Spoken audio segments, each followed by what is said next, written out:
Hello दोस्तों, स्वागत है आप सभी का आपके अपने YouTube channel target botany classes में। दोस्तों, इस वीडियो में हम लोग सीडीपी के क्वेश्चन का प्रैक्टिस करने वाले हैं, ठीक है, जो कि बहुत ही इम्पोर्टेंट टॉपिक है। और ये सीडीपी का 27वां प्रैक्टिस सेट है। इससे पहले हम लोग 26 प्रैक्टिस सेट सॉल्व कर चुके हैं। और जो लोग अभी तक के प्रीवियस ईयर क्वेश्चन पेपर और इससे पहले के प्रैक्टिस सेट सॉल्व नहीं किए हैं, वे लोग जा कर के इससे पहले के सभी प्रैक्टिस सेट को सॉल्व करें, उसके बाद फिर आगे बढ़ें। ओके। और आपको बता दें कि ये सीटेट 2024 और 2025 के लिए बहुत ही इम्पॉर्टेंट प्रैक्टिस सेट है, ठीक है। सीटेट 2024 और 2025 लिखने का मतलब ये नहीं है कि भाई कि 2024 और 2025 के बाद ये वीडियो या फिर ये प्रैक्टिस सेट का एक्सपायरी डेट आ जाएगा या एक्सपायर हो जाएगा, ऐसा कुछ नहीं है भाई, ठीक है। ये प्रीवियस ईयर क्वेश्चन पेपर है जो कि बहुत ही इम्पोर्टेंट है, ठीक है। और इसका कोई एक्सपायरी डेट नहीं आने वाला भाई। ये जितना ही आप लोग प्रैक्टिस करेंगे उतना ही आपका नॉलेज बढ़ेगा। ओके। तो किसी भी सीटेट के प्रीवियस ईयर क्वेश्चन पेपर का एक्सपायरी डेट नहीं होता भाई। सब के सब जितने भी क्वेश्चन होते हैं ना, नॉलेज देते हैं, सब नॉलेज देते हैं और अनुभव देते हैं, अनुभव करने को देते हैं कि किस समय में कैसा प्रश्न पूछा गया था सीटेट के एग्ज़ाम में। ओके। तो आपको बता दें कि ये पेपर फर्स्ट और पेपर सेकंड दोनों लोगों के लिए ये वीडियो बहुत ही इम्पोर्टेंट है। ओके।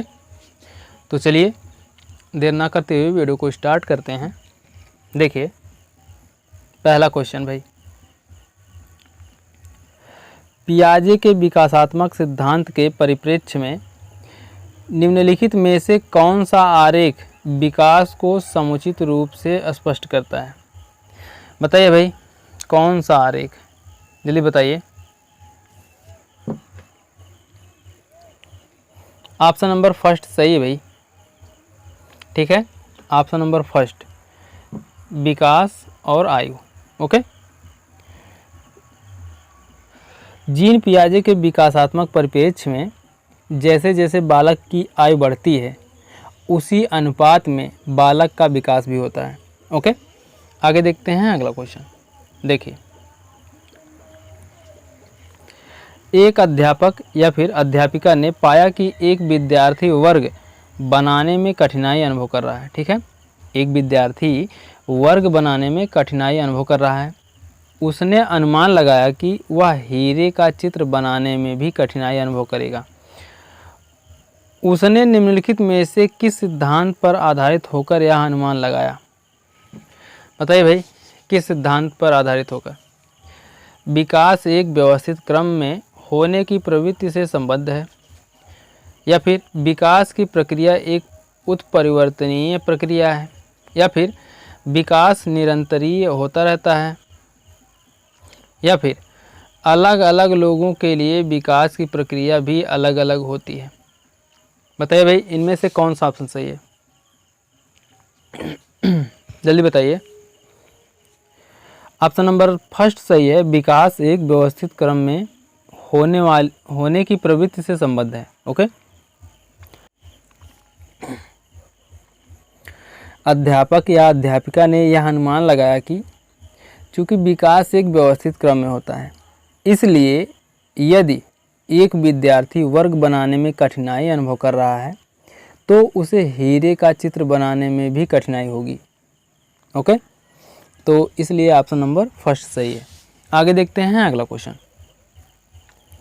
देखिए अगला क्वेश्चन है, मानवीय विकास में आनुवंशिकता एक परिवेश की भूमिका के संदर्भ में निम्नलिखित में से कौन सा कथन समुचित है? बताइए भाई, कौन सा कथन समुचित है?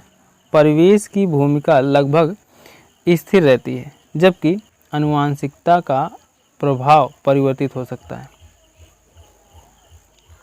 या फिर व्यवहारवाद के सिद्धांत प्रायः मानवीय विकास के प्रकृति की भूमिका पर आधारित है, या फिर विकास के विभिन्न क्षेत्र में आनुवंशिकता एवं परिवेश का सापेक्षिक प्रभाव परिवर्तनशील है, या फिर भारत सरकार की विभेदात्मकता, क्षतिपूरकता संबंधी नीति मानवीय विकास में प्रकृति की भूमिका पर आधारित है। बताइए भाई इनमें से कौन सा ऑप्शन सही है, जल्दी बताइए। ऑप्शन नंबर सी सही है। विकास के विभिन्न क्षेत्रों में आनुवंशिकता एवं परिवेश का सापेक्षिक प्रभाव परिवर्तनशील है। ओके, मानवीय विकास में आनुवंशिकता एवं परिवेश की भूमिका के संदर्भ में विकास के विभिन्न क्षेत्रों में आनुवंशिकता एवं परिवेश का सापेक्ष प्रभाव परिवर्तनशील है, अतः यह कथन समुचित है। ओके, आगे देखते हैं अगला क्वेश्चन। देखिए, समाजीकरण के संदर्भ में विद्यालयों के पास प्रायः एक प्रच्छन्न पाठ्यचर्या विद्यमान रहती है, जिसमें निहित है, क्या निहित है भाई, बलात्मक अधिगम, चिंतन व समकक्षीय साथी एवं अध्यापक की अनुकृति द्वारा विशेष रूप से अपनाया जाने वाला व्यवहार, या फिर अंतःक्रिया व सामग्री द्वारा विद्यालयों में प्रस्तुत किए जाने वाले सामाजिक भूमिकाओं से संबद्ध अनौपचारिक संकेत, या फिर परिवेशों के माध्यम से विद्यार्थियों का समझौतापूर्ण व प्रतिरोधात्मक समाजीकरण, या फिर मूल्यों व अभिवृत्तियों का शिक्षण एवं आकलन। बताइए भाई इनमें से कौन सा ऑप्शन सही है, बताइए भाई कौन सा ऑप्शन सही है। ऑप्शन नंबर बी सही है। अंतःक्रिया व सामग्री द्वारा विद्यालयों में प्रस्तुत किए जाने वाले सामाजिक भूमिकाओं से संबद्ध अनौपचारिक संकेत। ओके, समाजीकरण के संदर्भ में विद्यालयों के पास प्रायः एक प्रच्छन्न पाठ्यचर्या विद्यमान रहती है, जो बच्चों की अंतःक्रिया व सामग्री द्वारा विद्यालय में प्रस्तुत किए जाने वाले सामाजिक भूमिकाओं से संबद्ध अनौपचारिक संकेत होते हैं। इस माध्यम से बच्चों का समाजीकरण होता रहता है। ओके, आगे देखते हैं अगला क्वेश्चन। देखिए, अगला क्वेश्चन है, निम्नलिखित में से कौन सा निहितार्थ पियाजे के संज्ञानात्मक विकास के सिद्धांत से नहीं निकाला जा सकता। बताइए भाई कौन सा सिद्धांत, बच्चों की अधिगमनात्मकता, या फिर बच्चों की अधिगमनात्मक तत्परता के प्रति संवेदनशीलता, या फिर वैयक्तिक भेदों की स्वीकृति, या फिर खोजपूर्ण अधिगम, या फिर शाब्दिक शिक्षण की आवश्यकता। बताइए भाई इनमें से कौन सा ऑप्शन सही है। क्वेश्चन नंबर 5 है, बताइए। ऑप्शन नंबर डी सही है, शाब्दिक शिक्षण की आवश्यकता। ठीक है, पियाजे के संज्ञानात्मक विकास के सिद्धांत से शाब्दिक शिक्षण की आवश्यकता के निहितार्थ को नहीं निकाला जा सकता, क्योंकि पियाजे ने अपने सिद्धांत में कहीं भी शाब्दिक शिक्षण की आवश्यकता पर बल नहीं दिया है। पियाजे के सिद्धांत में इस बात पर विशेष बल दिया गया है कि संज्ञानात्मक विकास मुख्यतः व्यक्ति की जन्मजात संरचना एवं प्रक्रियाओं के साथ अनुभवों की अंतर्क्रिया पर निर्भर करता है। ओके, आगे देखते हैं अगला क्वेश्चन। थोड़ा सा जीन पियाजे के बारे में भी जान लीजिए भाई। जीन पियाजे जो थे ना, वे स्विट्जरलैंड के मनोवैज्ञानिक थे, और जीन पियाजे कहते हैं जैसे जैसे बच्चों में बायोलॉजिकल मैच्योरेशन होता है, ठीक है, जीन पियाजे कहते हैं कि जैसे जैसे बच्चों में बायोलॉजिकल मैच्योरेशन होता है, वैसे वैसे बच्चे वस्तुओं के बारे में अपने मस्तिष्क में सूक्ष्म चिंतन करने लगते हैं। ओके, और जीन पियाजे ने ही बच्चों को नन्हा वैज्ञानिक कहा है। याद रखिएगा, बच्चों को नन्हा वैज्ञानिक या नन्हे वैज्ञानिक किसने कहा है, जीन पियाजे ने कहा है। ठीक है, और सक्रिय ज्ञान निर्माता, बच्चे सक्रिय ज्ञान निर्माता होते हैं, ये भी जो है जीन पियाजे ने कहा है। ओके, आगे देखते हैं अगला क्वेश्चन। देखिए अगला क्वेश्चन है, निम्नलिखित में से कौन सा कोलबर्ग के नैतिक विकास के चरण का लक्षण है। बताइए भाई कौन सा है। चरणों का परिवर्तनशील अनुक्रम, या फिर विभिन्न चरण अलग अलग प्रत्युत्तर हैं ना कि सामान्य प्रतिमान, या फिर अगला है सभी संस्कृतियों से संबद्ध चरणों की सार्वभौम श्रृंखला, या फिर विभिन्न चरण एक गैर पदानुक्रम रूप में आने की ओर बढ़ते हैं। बताइए भाई इनमें से कौन सा ऑप्शन सही है, जल्दी बताइए। बताइए भाई इनमें से कौन सा ऑप्शन सही है। ऑप्शन नंबर सी सही है, सभी संस्कृतियों से संबद्ध चरणों की सार्वभौम श्रृंखला। ओके, कोलबर्ग के अनुसार नैतिक विकास सार्वभौमिक गोचर है, क्योंकि सामाजिक प्राणी बनने के लिए मान्य व्यवहार संहिता को आत्मसात करना ही पड़ता है। इसलिए सभी संस्कृतियों से संबद्ध चरणों की सार्वभौम श्रृंखला होती है। ओके, कोलबर्ग ने नैतिकता के 3 स्तर बताए हैं। पहला है प्री कन्वेंशनल स्टेज, ठीक है। प्री कन्वेंशनल स्टेज के भी 2 उप स्टेज हैं। कौन कौन से? दंड एवं आज्ञा पालन उन्मुखता, ठीक है। और दूसरा है साधनात्मक सापेक्ष तथा उन्मुखता। ओके, और दूसरा है रूढ़िगत नैतिकता का असर या फिर कन्वेंशनल स्टेज। कन्वेंशनल स्टेज के भी 2 सब स्टेज हैं। कौन कौन से हैं? अच्छा लड़का या अच्छा लड़की बनने की उन्मुखता, ठीक है। और दूसरा है सामाजिक व्यवस्था बनाए रखने पर आधारित चिंतन या फिर कानून एवं व्यवस्था पर नैतिक चिंतन। ओके, और तीसरा है पोस्ट कन्वेंशनल स्टेज।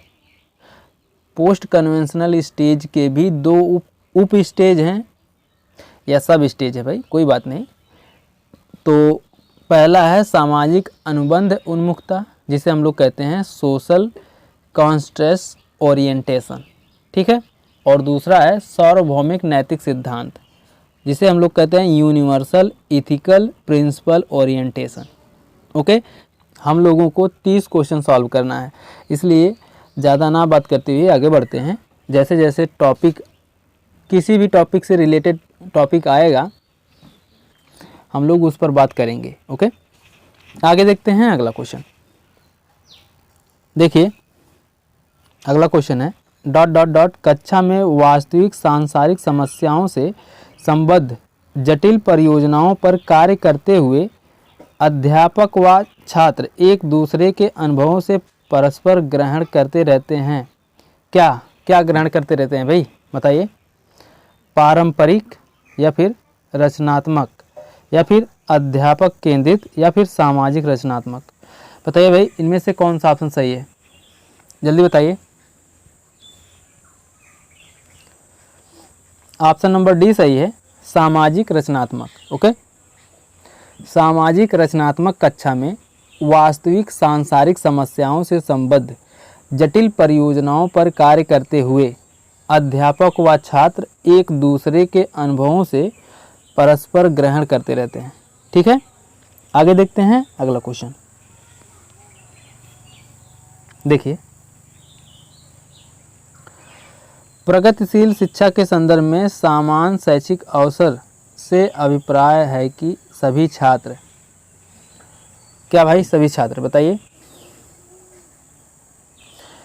किसी भी जाति पंथ रंग क्षेत्र व धर्म के होते हुए भी समान शिक्षा प्राप्त करें, या फिर समान शिक्षा पाने के बाद अपनी क्षमताओं को सिद्ध कर सकें, या फिर बिना किसी भेद के समान पद्धतियों व सामग्रियों से शिक्षा प्राप्त करें, या फिर ऐसी शिक्षा पाएं जो उनके लिए अनुकूलतम हो तथा उनके भविष्य के कार्यों में सहायक हो।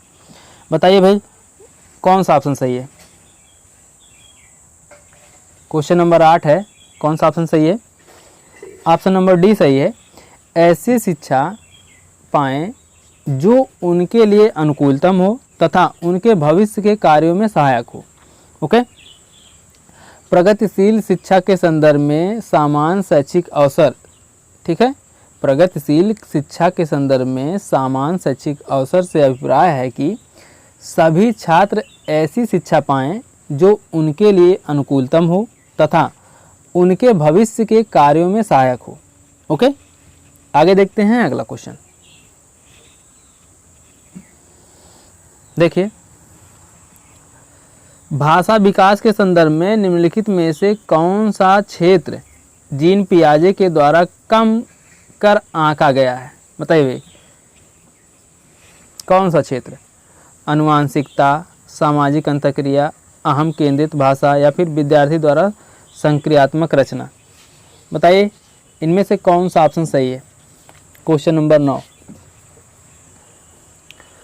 ऑप्शन नंबर बी सही है, सामाजिक अंतःक्रिया। ठीक है, पियाजे भाषा विकास में सामाजिक अंतःक्रिया को कम महत्व देते हैं, जबकि वाइगोत्स्की भाषा विकास में सामाजिक अंतःक्रिया को विशेष महत्व देते हैं। ओके, आगे देखते हैं अगला क्वेश्चन। देखिए, एक 11 वर्षीय बच्चे ने स्टैनफोर्ड विनय बुद्धि मापनी में 130 अंक पाए हैं। मान लीजिए कि एक सामान्य संभाव्य वक्र में माइक्रोन बराबर 100 तथा सिग्मा बराबर 15। ठीक है, तो उन 11 वर्षीय बच्चों के प्रतिशत की गणना कीजिए जिनसे इस बच्चे ने बेहतर अंक प्राप्त किए हैं। बताइए भाई, इनमें से कौन सा ऑप्शन सही है? ऑप्शन नंबर ए सही है। ओके, 98%। ठीक है, देखिए अगला क्वेश्चन है, निम्नलिखित में से कौन सा निरीक्षण हार्वर्ड गार्डनर के बहुबुद्धि सिद्धांत का समर्थन करता है? बताइए भाई, मस्तिष्क के एक भाग में हुई क्षति केवल किसी एक विशिष्ट योग्यता को प्रभावित करती है, ना कि संपूर्ण को। या फिर बुद्धि विश्लेषणात्मक, सृजनात्मक एवं व्यवहारात्मक बुद्धियों की अंतःक्रिया है। या फिर विभिन्न बुद्धियां अपने स्वभाव में पदानुक्रमात्मक हैं। या फिर अनुदेशन के प्रारूप का निर्माण करते समय अध्यापकों को एक विशिष्ट शैक्षिक नवाचार के सिद्धांत का अनुपालन करना चाहिए। बताइए भाई, इनमें से कौन सा ऑप्शन सही है? जल्दी बताइए। ऑप्शन नंबर फर्स्ट सही है, मस्तिष्क के एक भाग में हुई क्षति केवल किसी एक विशिष्ट योग्यता को प्रभावित करती है, ना कि संपूर्ण को। ठीक है, हार्वर्ड गार्डनर के अनुसार प्रत्येक व्यक्ति में 7 तरह की बुद्धि होती है। ये सभी 7 प्रकार की बुद्धि यद्यपि परस्पर अंतरक्रिया करती हैं, ठीक है, फिर भी वे मुख्यतः स्वतंत्र रूप से कार्य करती हैं। हार्वर्ड गार्डनर कहते हैं कि मनुष्यों में 7 प्रकार की बुद्धि पाई जाती है और वो 7 बुद्धि आपस में अंतःक्रिया करती हैं, फिर भी वे मुख्यतः स्वतंत्र रूप से कार्य करती हैं। इसलिए मस्तिष्क के एक भाग में हुई क्षति केवल किसी एक विशिष्ट योग्यता को प्रभावित करती है, ना कि संपूर्ण को। ओके, आगे देखते हैं अगला क्वेश्चन। देखिए अगला क्वेश्चन है, योग्यता व योग्यता समूहीकरण के परिप्रेक्ष्य में निम्नलिखित में से कौन सा कथन सत्य है? बताइए भाई, कौन सा कथन सत्य है? विद्यार्थी सम समूहों से बेहतर सीखते हैं। या फिर अबाध व प्रभावी शिक्षण हेतु कथा को समरूपी होना चाहिए। छात्र असहिष्णु होते हैं व भेदों को स्वीकार नहीं करते। विभिन्न योग्यता वाले समूहों को ग्रहण करने के लिए अध्यापकों को बहुस्तरीय शिक्षा को अपनाना चाहिए। बताइए भाई, इनमें से कौन सा ऑप्शन सही है? जल्दी बताइए।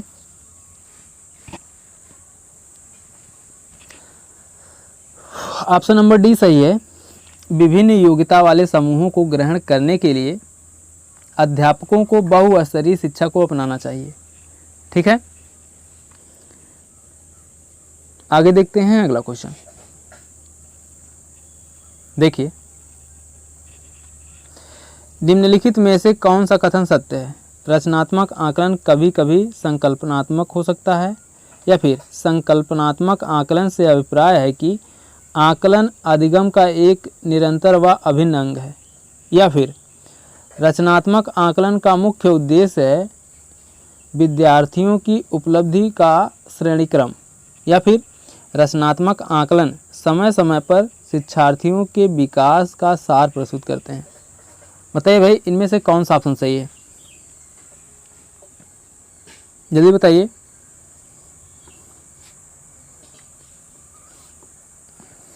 ऑप्शन नंबर फर्स्ट सही है। रचनात्मक आकलन कभी कभी संकल्पनात्मक हो सकता है।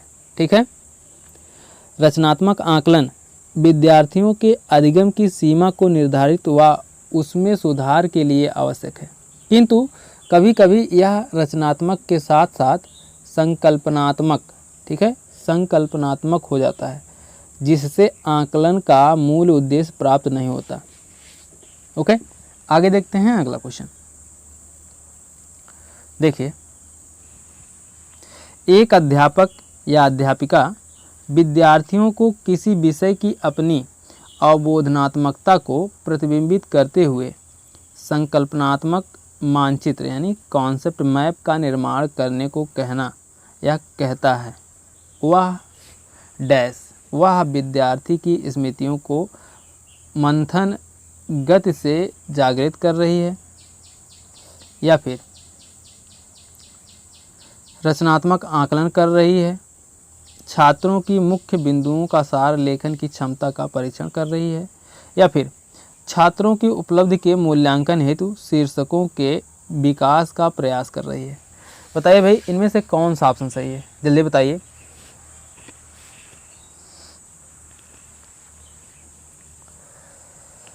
फिर जल्दी बताइए भाई कौन सा ऑप्शन सही है। ऑप्शन नंबर बी सही है, रचनात्मक आकलन कर रहा है या कर रही है। ठीक है, रचनात्मक आकलन के लिए 3 बिंदु महत्वपूर्ण हैं। पहला है किन किन कौशलों एवं दक्षताओं का आकलन करना है, और दूसरा है आकलन बिंदुओं के लिए कक्षा में कौन कौन से उपकरण काम में आ सकते हैं, और तीसरा है बच्चों के किन किन पक्षों का अभिलेख जारी रखा जा सकता है। अतः कोई अध्यापिका विद्यार्थियों को किसी विषय की अपनी अवबोधनात्मकता को प्रतिबिंबित करते हुए संकल्पनात्मक मानचित्र का निर्माण करने को कहती है, तो वह रचनात्मक आकलन कर रही है। ओके, आगे देखते हैं अगला क्वेश्चन। देखिए, निम्नलिखित में से कौन सा ब्लूम के पुनर्संशोधित वर्गीकरण में मूल्यांकन के क्षेत्र को प्रदर्शित करता है। बताइए, आंकड़ों का प्रयोग करते हुए ग्राफ अथवा चार्ट का निर्माण करना, या फिर एक समाधान की तार्किक सुसंगतता का परीक्षण करना, या फिर प्रदत्त आंकड़ों की प्रासंगिकता का मूल्यांकन करना, या फिर वस्तुओं के श्रेणीक्रम हेतु एक नूतन पद्धति का निर्माण करना। बताइए भाई इनमें से कौन सा ऑप्शन सही है।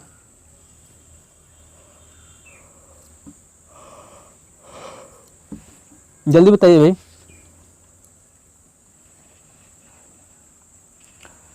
ऑप्शन नंबर बी सही है, एक समाधान की तार्किक सुसंगतता का परीक्षण करना। ठीक है, ब्लूम की वर्गीकी शिक्षा के अंतर्गत सीखने के उद्देश्यों के वर्गीकृत से संबंधित है। ब्लूम ने शिक्षा के उद्देश्यों के 3 क्षेत्र बताए। पहला है संज्ञानात्मक, दूसरा है भावात्मक, और तीसरा है मनोवाहक या फिर मनोगत्यात्मक। ठीक है, अतः एक समाधान की तार्किक सुसंगतता का परीक्षण करना ब्लूम के पुनर्संशोधित वर्गीकरण में मूल्यांकन के क्षेत्र को प्रदर्शित करता है। ओके, आगे देखते हैं अगला क्वेश्चन। देखिए, वंचित शिक्षार्थियों के साथ व्यवहार करने के संदर्भ में अध्यापक या अध्यापिका को निम्नलिखित मूल्यों में से किस में विश्वास व्यक्त करना चाहिए। बताइए भाई किस में विश्वास व्यक्त करना चाहिए। छात्रों की सफलता हेतु व्यक्तिगत उत्तरदायित्व, या फिर समुचित व्यवहार की उच्च अपेक्षाएं, या फिर विद्यार्थियों से किसी प्रकार की मांग ना होना, या फिर विद्यार्थियों द्वारा स्वीकृत हेतु आत्म आघात्मकता व क्रोध का प्रयोग करना। बताइए भाई, इनमें से कौन सा ऑप्शन सही है? ऑप्शन नंबर फर्स्ट ही सही है, छात्रों की सफलता हेतु व्यक्तिगत उत्तरदायित्व। ओके।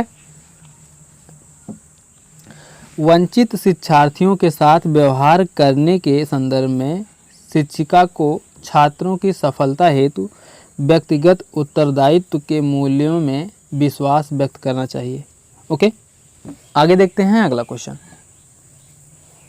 देखिए अगला क्वेश्चन है, निम्नलिखित में से किस पद्धति का उपयोग करते हुए हकलाने यानी स्टटरिंग की समस्या से निपटा जा सकता है? बताइए भाई, कौन सा ऑप्शन सही है? अनुश्रुत वाक्य या फिर प्रवर्धित वाक्य या फिर परिणामकारी वाक्य या फिर लंबित वाक्य? बताइए भाई, इनमें से कौन सा ऑप्शन सही है? जल्दी बताइए। ऑप्शन नंबर बी सही है, प्रवर्धित वाक्य या प्रोलॉन्ग्ड स्पीच। ओके, प्रवर्धित वाक्य देर तक बोलना या लंबे समय तक भाषण पद्धति का प्रयोग करके हकलाने की समस्या से निपटा जा सकता है। ठीक है, आगे देखते हैं अगला क्वेश्चन। देखिए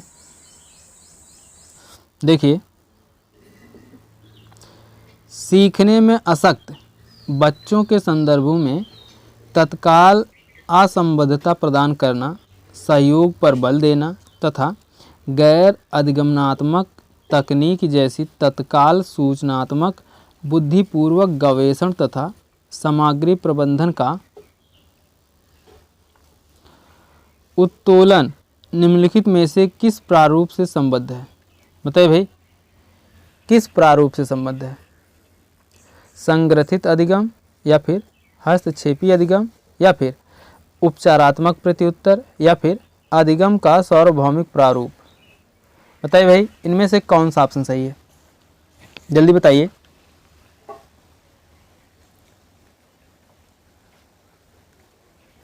ऑप्शन नंबर फर्स्ट सही है, संग्रथित अधिगम या एम्बेडेड लर्निंग। ठीक है, सीखने में आसक्त बच्चों के संदर्भों में तत्काल संबद्धता प्रदान करना, सहयोग पर बल देना तथा गैर अधिगमनात्मक तकनीक जैसी तत्काल सूचनात्मक बुद्धि पूर्वक गवेषण तथा सामग्री प्रबंधन का उत्तोलन संग्रथित अधिगम प्रारूप से संबद्ध है। ओके, आगे देखते हैं अगला क्वेश्चन। देखिए, एक समावेशी कक्षा वह है जहां तब तक आकलन की पुनरावृत्ति होती रहती है जब तक प्रत्येक अधिगमकर्ता न्यूनतम श्रेणी प्राप्त न कर ले, या फिर विद्यार्थियों का भार कम करने के लिए अध्यापक केवल अनुमोदित पुस्तकों से ही पढ़ते हैं, या फिर समस्याओं का अधिकाधिक समाधान करने की संभावना की दृष्टि से बच्चों की सक्रिय भागीदारिता रहती है, या फिर अध्यापक प्रत्येक अधिगमकर्ता के लिए वैविध्यपूर्ण व सार्थक अधिगमनात्मक अनुभवों हेतु प्रवेश का निर्माण करते हैं। बताइए भाई, इनमें से कौन सा ऑप्शन सही है? क्वेश्चन नंबर 19 है, ऑप्शन नंबर डी सही है, अध्यापक प्रत्येक अधिगमकर्ता के लिए वैविध्यपूर्ण व सार्थक अधिगमनात्मक अनुभवों हेतु प्रवेश का निर्माण करते हैं। ठीक है, एक समावेशी कक्षा वह है जहां अध्यापक प्रत्येक अधिगमकर्ता के लिए वैविध्यपूर्ण व सार्थक अधिगमनात्मक अनुभवों हेतु प्रवेश का निर्माण करते हैं। आगे देखते हैं अगला क्वेश्चन। देखिए अगला क्वेश्चन है, निम्नलिखित में से कौन सा प्रदत्त कार्य यानी असाइनमेंट प्रतिभाशाली विद्यार्थी के लिए उपयुक्त है? बताइए भाई, अन्य विद्यार्थियों की तुलना में समान प्रकार के परंतु अपेक्षाकृत अधिक अभ्यास, या फिर उसमें अपनी समवयस्की साथियों को अनुशिक्षण देने के लिए कहना ताकि उसकी शक्तियों को दिशा मिल सके तथा वह व्यस्त रह सके। या फिर विभिन्न विषयों को ध्यान में रखते हुए विज्ञान की एक नई आदर्शात्मक पुस्तक का निर्माण करना। या फिर संपूर्ण कक्षा की अपेक्षा उसे अपनी पाठ्य पुस्तक को शीघ्र समाप्त करने देना। बताइए भाई इनमें से कौन सा ऑप्शन सही है, जल्दी बताइए।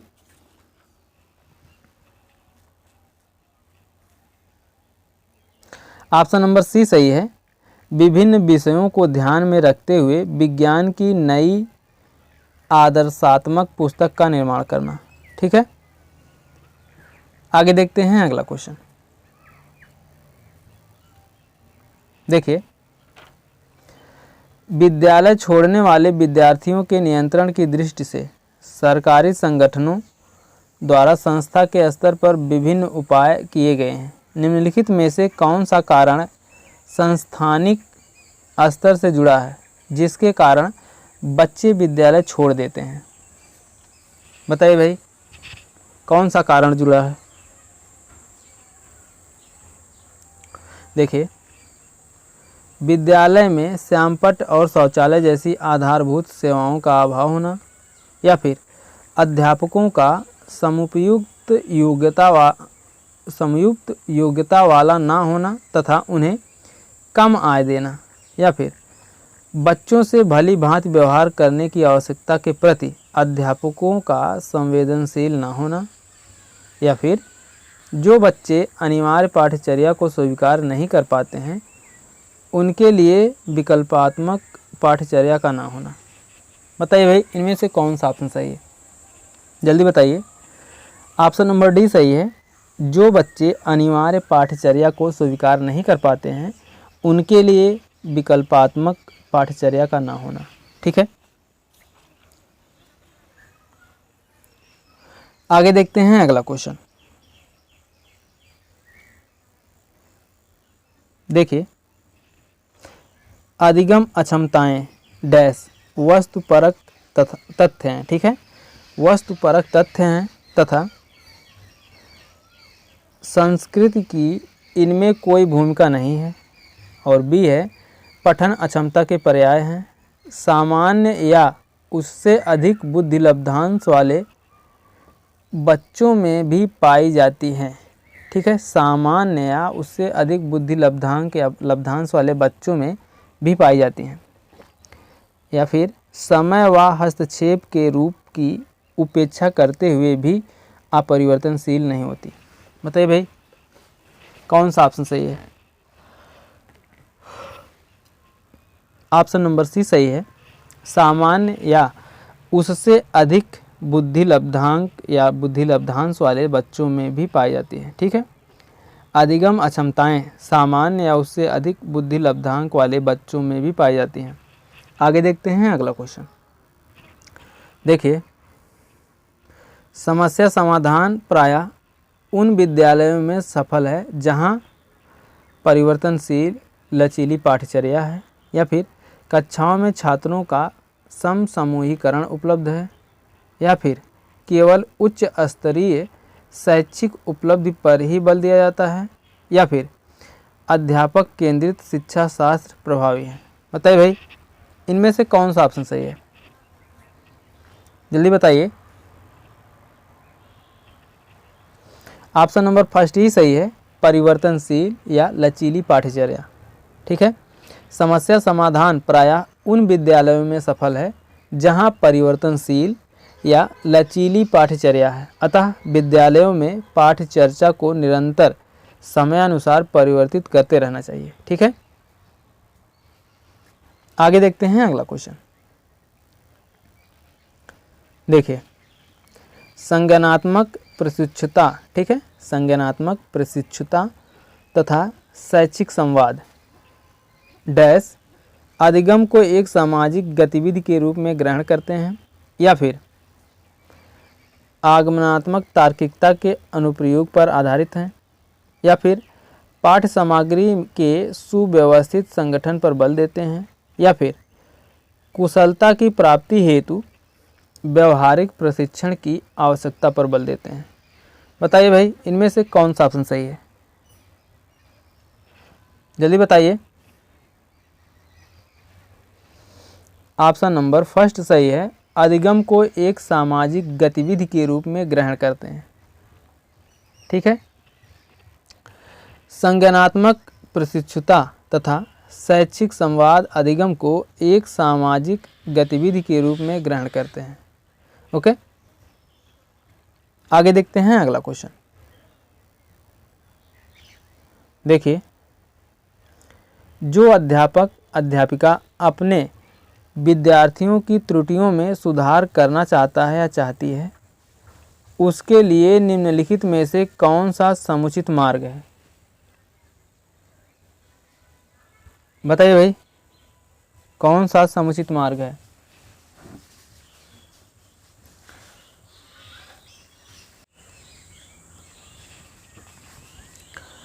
उसे अपने विद्यार्थियों की प्रत्येक त्रुटि का संशोधन करना चाहिए।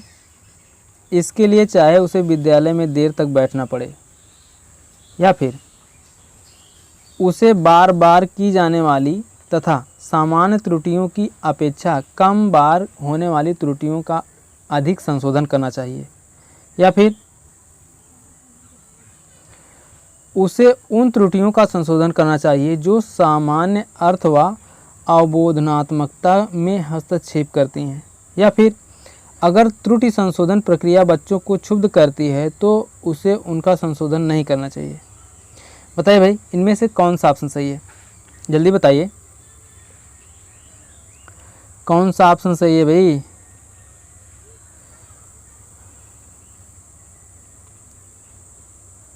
जल्दी बताइए। ऑप्शन नंबर सी सही है।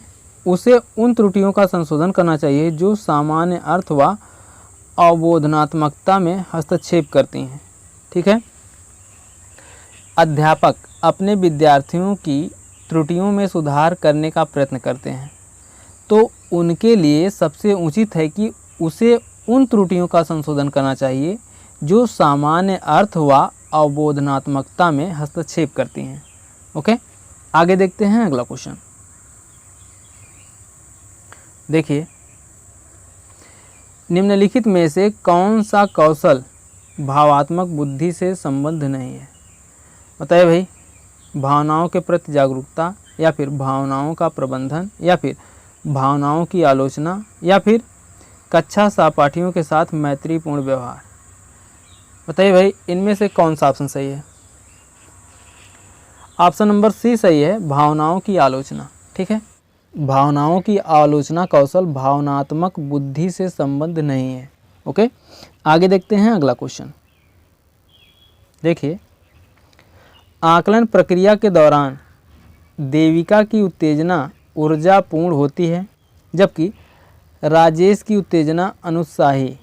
उन दोनों के भावात्मक अनुभवों का अंतर किससे संबद्ध है? बताइए भाई, किससे संबद्ध है? समय अंतराल से, भावनाओं की पराकाष्ठा से, विचारों का घनत्व, या फिर अनुकूलन का स्तर। बताइए भाई, कौन सा ऑप्शन सही है? ऑप्शन नंबर सी सही है, अनुकूलन का स्तर। ठीक है, आकलन प्रक्रिया के दौरान देविका की उत्तेजना ऊर्जापूर्ण होती है, जबकि राजेश की उत्तेजना अनुत्साही है। उन दोनों के भावात्मक अनुभवों का अंतर अनुकूलन का स्तर के अंतर से संबद्ध है। ओके, आगे देखते हैं अगला क्वेश्चन। देखिए, अगला क्वेश्चन है, भारत सरकार ने प्राथमिक विद्यालयों के लिए मध्याह्न भोजन योजना प्रारंभ की। निम्नलिखित में से कौन सा अभिप्रेरणात्मक सिद्धांत इन योजना का समर्थन करता है? बताइए भाई, व्यवहारवादी, संज्ञानात्मक, समाज सांस्कृतिक, या मानवीय। बताइए, कौन सा ऑप्शन सही है? ऑप्शन नंबर डी सही है, मानवीय। ठीक है, मध्याह्न भोजन के माध्यम से सरकार बच्चों को विद्यालय में रोके रखने और शिक्षा के लक्ष्य प्राप्त करने का प्रयास कर रही है। ठीक है, मध्याह्न भोजन के माध्यम से सरकार बच्चों को विद्यालय में रोके रखने और शिक्षा के लक्ष्य प्राप्त करने का प्रयास कर रही है। यहाँ मानवीय अभिप्रेरणात्मक सिद्धांत कार्य कर रहा है।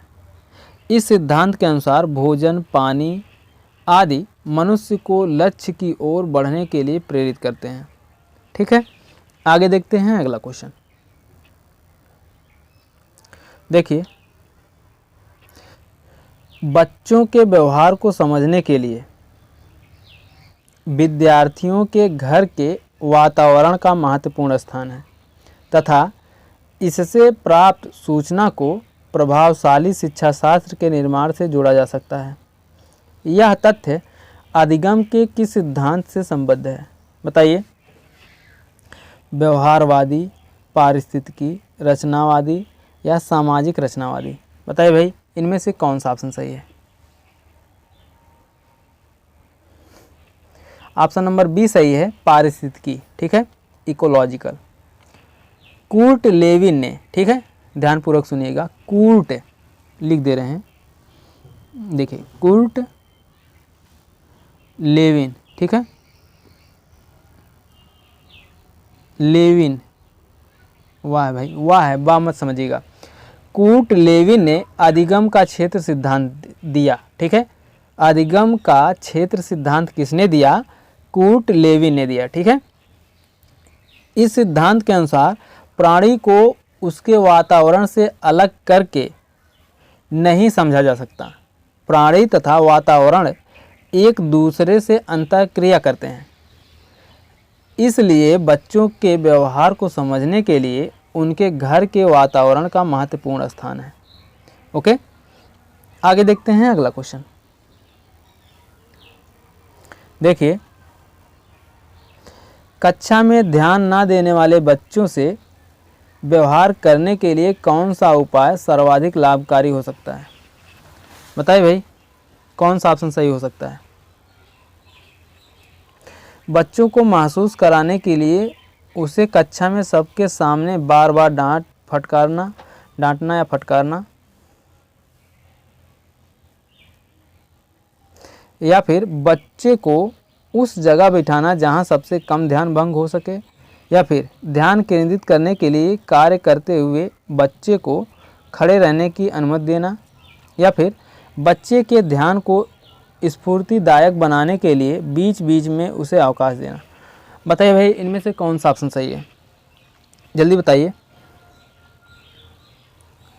ऑप्शन नंबर बी सही है, बच्चे को उस जगह बैठाना जहां सबसे कम ध्यान भंग हो सके। ठीक है, कोई विद्यार्थी अगर कक्षा में ध्यान नहीं देता है तो उसे ऐसे स्थान पर बैठाना चाहिए जहां वह कम से कम ध्यान भंग कर सके।